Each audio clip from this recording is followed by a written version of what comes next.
Day 2 of Liferay SKO 2025. Welcome everybody. We're here in beautiful Athens and I'm joined by Sacha Helfenstein. Hello Sacha. Mm-hmm. Sacha, you're head of advisory for Liferay partner Solteq.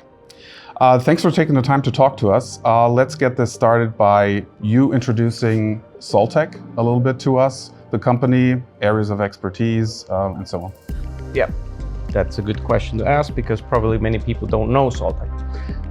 Maybe first thing, it's important to say it's not a solar technology company, which you could interpret for the name.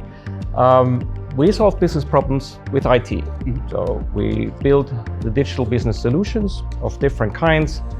Our ambition is to be a leading digital business agency. I think we are established for that already and well known in the Nordics, and we have a strong foothold also in Europe, big customers there. And Liferay is opening us paths more to that market. And the history of Solteq is actually more in retail. That's where we come from. Digital sales, web stores, that kind of thing. B2C side. But then recent years have seen a strong shift, I think, in focus. I think I'm also part of the reason, into more complex business models like manufacturing, and that's where the digital experience platforms are coming in. We have a big portfolio. Maybe we get to that later as well. But maybe that's a wrap about Solteq. Okay. It's February 2025, so we can still take a look back at 2024. Any project or like success story that comes to mind? I mean, you were named Liferay Platinum Partner last year. So that's of course a highlight. Other highlights that come to mind when you look back last year? Well, first of all, the Platinum Partner status, thanks for that recognition. We're really happy to be there, and I think we want to continue to earn that. A little bit mixed feelings about 24. It's also been, from the economic kind of environment, a difficult time, also in the Nordics. So we also had to adjust on Solteq level to that situation. But then exactly that Liferay part of our portfolio and the services has done excellent. So we're really excited. We had just delivered 2 Liferay cases, and then we went live last year with another huge manufacturing case that has a long multi-year roadmap already filled with all kinds of ideas, building portals there, stored customers, partners, website, mobile apps. And at the end of the year, we landed probably our biggest manufacturing deal again.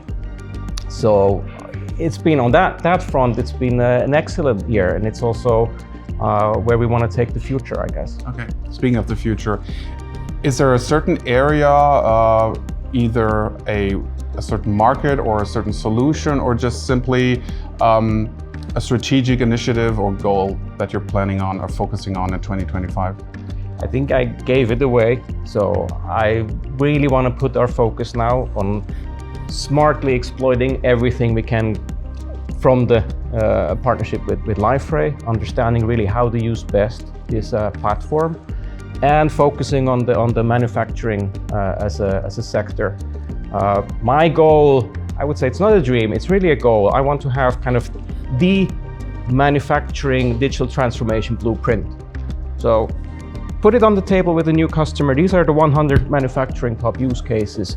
Go and select which ones you need as business critical as a first version.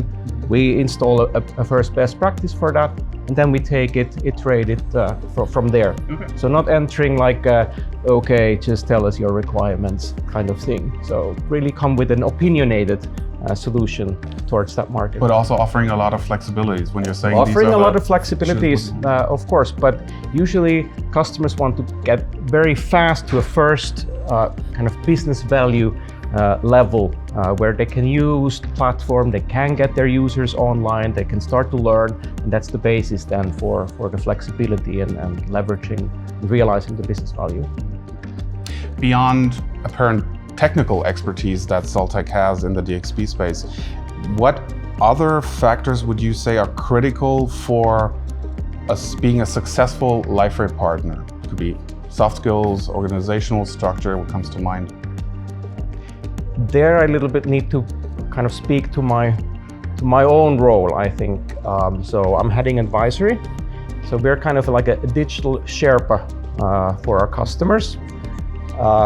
So we are usually there at the very beginning of our customer partnership life cycle, figuring out, okay, what are the problems you need to solve, what are the dreams you're moving towards to, then a little bit drilling down, okay, what is the technology that could solve this problem or enable the solutions towards the problem.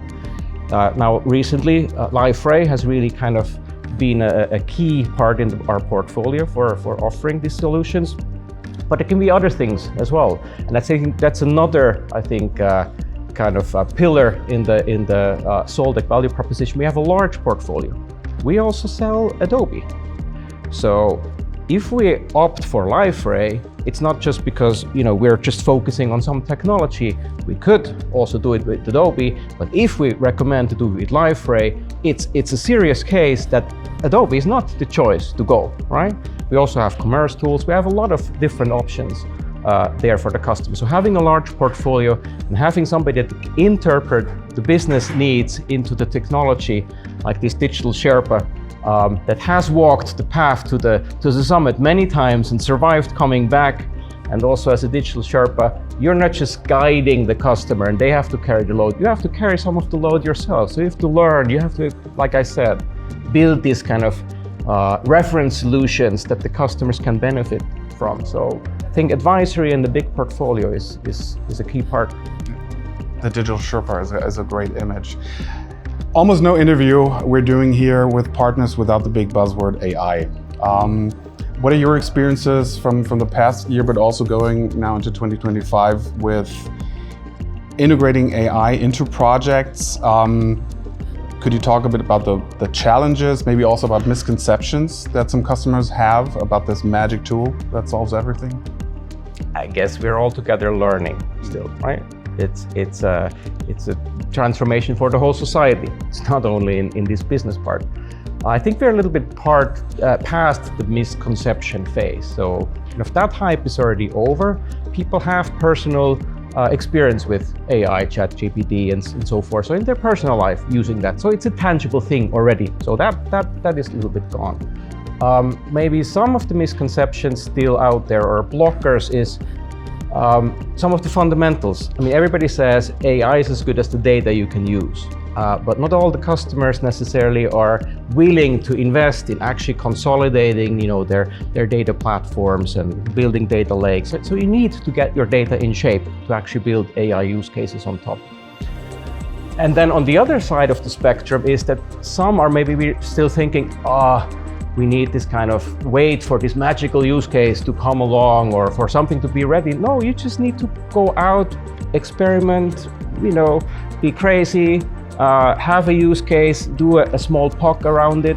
But for that, we often need inside the customer organization some team or an individual that wants to take ownership of this innovation, that wants to experiment and test out stuff with us. So go light, don't make it too hard on yourself. It's, this kind of fail and experiment fast. We have recited many times in history, but really when it comes to AI, that's what you need to do. And that's what we are doing with customers. They suddenly say like, it would be so nice we could do that. Well, wait a minute. We probably could do something like that, and then start with that. Sacha, thanks a lot for your insights. Have a lot of success in 2024 as digital Sherpas. 2025. Thank you. And of course, many more successful expeditions up the summit. Thank you. Thank you for having me. It was my pleasure. Thank you.